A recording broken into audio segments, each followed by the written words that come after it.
Olá pessoal, meu nome é Vlad de Lisboa, eu trabalho para a GeoQ na América Latina e nesse tutorial eu vou estar mostrando para vocês como importar uma missão do L1, do DJI L1 e L2 vinda do Terra e reprocessar aqui dentro do LP360 para a gente poder com isso estar fazendo alguns ajustes, né, nessa missão, nesse voo, e também poder fazer o alinhamento de faixa direto do LP360 nos voos do L1 e do L2.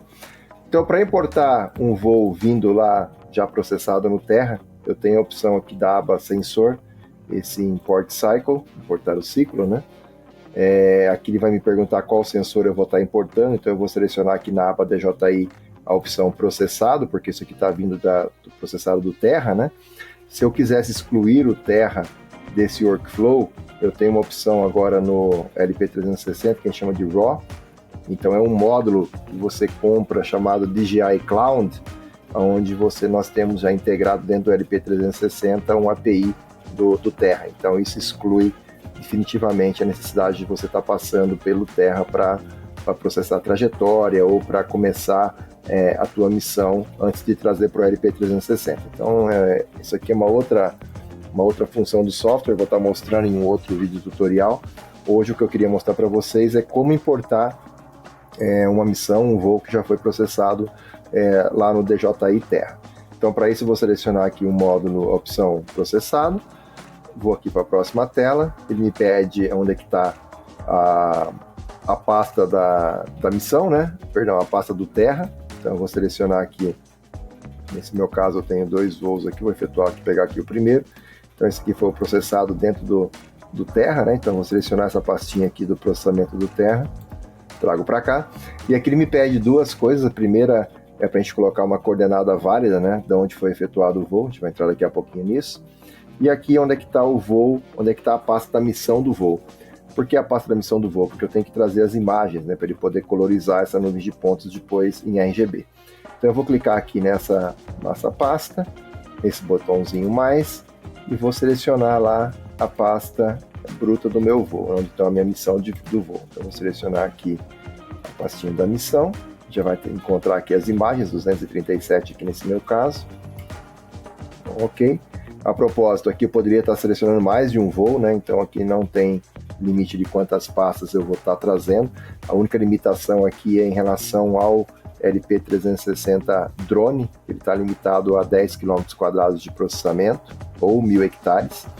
Se você precisa processar mais do que esse tamanho de área, você tem que pegar uma licença que a gente chama de Unlimited para ele excluir esse limite dos 10 km², tá? Então por default ele vem configurado para 10 km² de processamento por projeto. Então eu vou selecionar aqui uma coordenada. Nesse caso aqui já estou salvo aqui nos meus históricos, né? Então esse voo foi feito aqui no Alabama. No caso de vocês aí, caso não tenha nenhuma coordenada selecionada aqui, que óbvio, né? Você vai trabalhar com a coordenada do Brasil, eu clico nesse botão aqui Select e ele vai abrir para mim as coordenadas aqui do mundo todo, né? Disponíveis para eu estar selecionando qual que eu desejo estar utilizando. Então a gente vai ter, se eu clicar aqui na UTM, eu vou ter aqui América do Sul, e dentro da América do Sul eu tenho Sirgas 2000, e dentro de Sirgas 2000 eu tenho todas as coordenadas aqui do Brasil. Na parte de baixo eu tenho a opção de trabalhar em elipsoide em metro ou ortomosaic. Então em ortomosaic eu tenho a opção aqui do HGNOR Sirgas também, já está disponível aqui no software. Então vocês podem estar escolhendo qual sistema de coordenada está utilizando para dentro do LP360. Uma coisa que pode acontecer na máquina de vocês, caso o sistema de vocês esteja em português, é ele pedir para mudar aqui, ao invés de ponto, colocar vírgula aqui na época, para ele poder reconhecer essa coordenada, tá? Então pode ser que aconteça uma mensagem de erro dizendo, olha, eu não estou reconhecendo a coordenada. Muito possivelmente é porque você está trabalhando com ponto e é só mudar aqui para vírgula que ele já deve funcionar, ok? Próxima tela, ele vai me perguntar aqui uma pasta de saída, onde que eu vou estar gravando esse voo. Então no meu caso aqui eu vou colocar uma pasta aqui, processado LP. Então é só selecionar uma pastinha aqui no teu HD, onde você queira estar exportando depois esse projeto, né? Para ele estar gravando esse projeto. Aqui você pode colocar um nome também para o projeto. E aqui a coordenada ele já carregou para mim, mas de novo, se não tiver, basta clicar aqui no botão Select e selecionar as coordenadas lá por aquela outra janela. Vou dar um finalizar, então ele vai importar para mim aqui as trajetórias desse voo, as imagens que foram capturadas durante esse voo também, e também já vai trazer para mim a nuvem de pontos processada lá no Terra, tá? E depois a gente vai reprocessar ela aqui dentro do LP360 e vou explicar o motivo de a gente estar reprocessando ela aqui dentro. Mas esse primeiro passo ele vai estar trazendo todas as coordenadas que foram feitas por lá e também essa nuvem de pontos já gerada pelo Terra. Aqui ele está perguntando se eu já quero criar as linhas de voo, né? Então se eu for aqui e clicar em Create Flight Lines, ele já vai abrir essa janelinha para mim criar aqui as linhas de voos que me interessam, né? Então você percebe que eu tenho as coordenadas desse voo aqui já importadas, né? E é bacana porque no LP eu consigo estar selecionando somente as linhas de voo que me interessam, né? Então essas linhas laterais aqui, eu vou estar excluindo elas, porque eles me geram mais ruído do que outra coisa, né? Porque o drone aqui ele vai estar, óbvio, diminuindo a velocidade para poder fazer a curva, diminuindo também aqui a direção do voo, a trajetória, né? Então isso para mim não interessa, então eu consigo estar excluindo isso direto aqui no LP360 através dessa criação automática de linha de voo. Essa criação automática aqui é muito útil porque eu já consigo estar eliminando de maneira bem direta, né, a parte do voo que não me interessa. Então aqui eu escolho o tamanho mínimo de linha que eu quero que ele faça, então nesse caso meu, onde está o número 100, significa que qualquer linha abaixo de 100 metros ele já vai estar excluindo. Esse turn radio que está em 2 é a distância que ele vai parar aqui antes de fazer a curva, nesse caso que estão 2 metros. E a máxima o máximo de desvio que ele está dizendo é se o drone está fazendo uma curva ou está saindo um pouco da trajetória, você consegue fazer e considerar isso como sendo uma linha de voo ou quebrar essa linha de voo em vários pedaços, né? Nesse caso aqui meu é um voo linear, então a gente não vai ter tanto problema aqui com essa derivada, né? Então eu vou colocar aqui para ele computar as linhas de voo. Ele já vai criar aqui, tá vendo? Ele já criou aqui 6 linhas de voos nessa rota. Vou fechar aqui essa janela. E vocês vão perceber que tem uma bandeirinha verde piscando aqui no Job Manager, indicando que tem alguma tarefa que ele já terminou em background. Então o que ele estava fazendo em background aqui? Essa aqui é uma outra notinha que eu posso deletar que eu não estava fazendo. O que ele criou? Ele que já importou para mim o arquivo LAS lá do Terra. Então eu vou dar um complete job aqui. Ele já vai trazer esse LAS para mim aqui. Linha de voo já criou, então posso fechar isso. Ok? Então ele já importou para mim aqui essas linhas de voo e também o arquivo LAS do Terra. Bom, o primeiro motivo de a gente reprocessar isso dentro do LP, vocês vão perceber que esse arquivo LAS que ele trouxe do Terra, eu só tenho um arquivo, uma nuvem de pontos para todo o voo. Então se eu visualizar aqui onde está a elevação, mudar isso para point source, aqui ele deveria estar mostrando para mim um arquivo LAS para cada linha de voo, né? E ao contrário disso, ele está mostrando um arquivo, deixa eu só mudar a cor aqui para uma outra cor, fica mais fácil de visualizar. Então você vai perceber que ele não está separado por faixa de voo, é um arquivo só para todo o voo. Então com isso eu não conseguiria estar usando o Strip Alignment. O Strip Alignment não deixa, não consigo alinhar porque eu não tenho ele separado aqui por linha. Então esse é um dos motivos que a gente reprocessa aqui dentro do LP360. Para mim reprocessar, eu vou clicar aqui nesse pós-processamento, vou selecionar aqui o voo que eu quero pós-processar, nesse caso eu tenho um, né? Se eu tivesse outros voos aqui, ou mais voos, eu poderia estar selecionando todos. Seleciono aqui primeiro, isso aqui já é um ajuste bacana, porque o Terra você não tem esse ajuste, ele faz lá pelo default dele. Aqui eu consigo mudar esse ângulo, né? Ou seja, esse meu field of view, que eu vou estar trabalhando no sensor, então eu poderia colocar aqui 40 para ele fazer um field of view de 80, ou posso colocar 35 para ele fazer um field of view de 70, que é o mais recomendado no caso do L1 e do L2. Aqui eu tenho a opção de Clip Range também, eu não vou ligar isso aqui por enquanto, eu vou deixar ele desligado, mas o que basicamente ele faz, se eu estou com um nível de ruído muito alto, né, na minha nuvem de pontos, isso por isso que é interessante primeiro você rodar ele sem essa opção, para a gente ver como é que está o meu dataset. Eu posso depois estar reprocessando isso, excluindo uma parte do voo que não me interessa. Então, se eu colocasse aqui, nesse caso, o número 10, o que significa? Que do sensor, na altura do sensor, 10 metros para baixo, ele não vai estar gerando essa nuvem de pontos, né? Então, se eu tiver algum ruído de alta ali, já vai estar excluindo. E 90 metros significa que abaixo de 90 metros ele também não vai estar excluindo ele vai estar excluindo, né, esses ruídos de baixa que eu possa ter no meu dataset.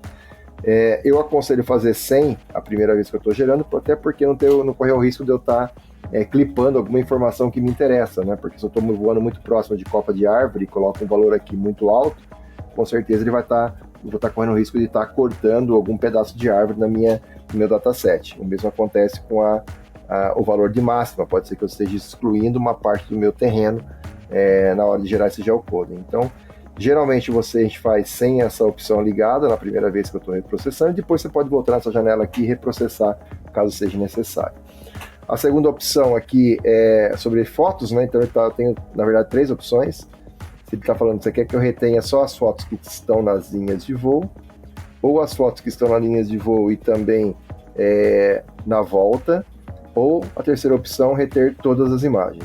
Tá? Então você tem essas 3 opções. Geralmente eu recomendo deixar a primeira, tá, ok?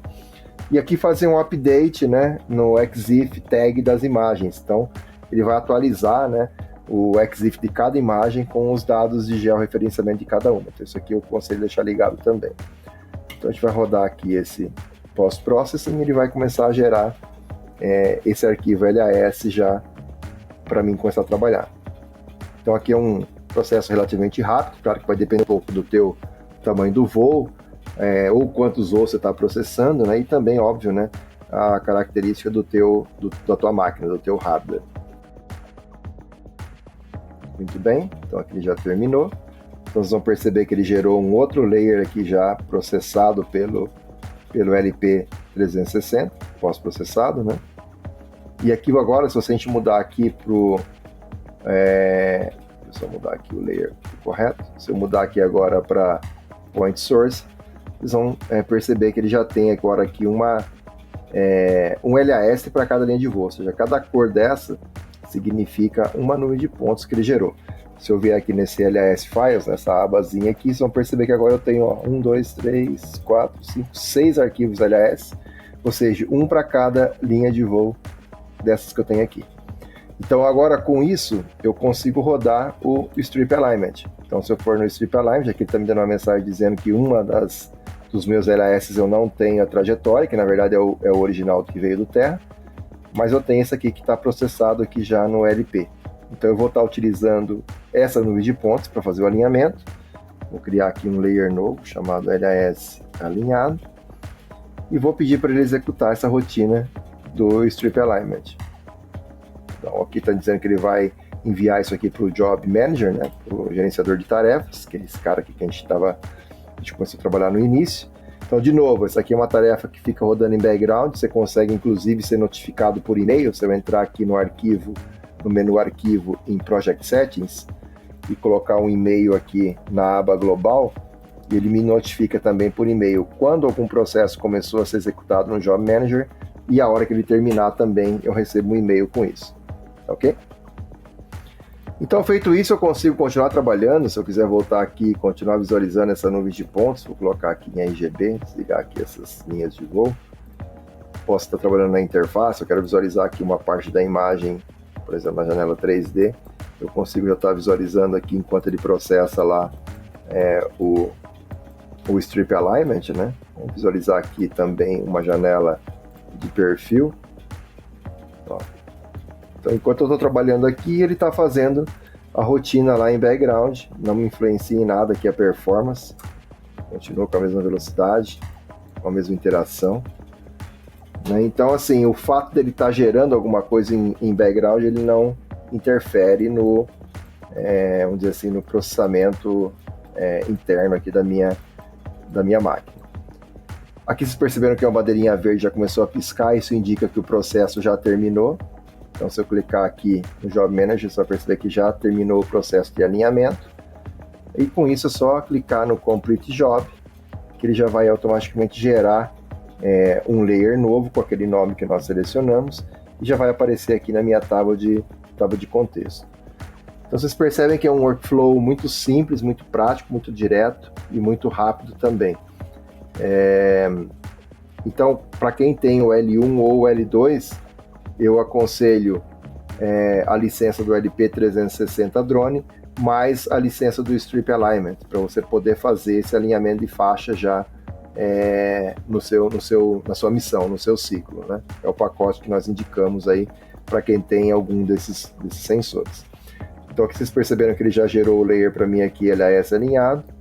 Então é esse layer aqui agora que eu vou estar trabalhando e fazendo a parte de classificação.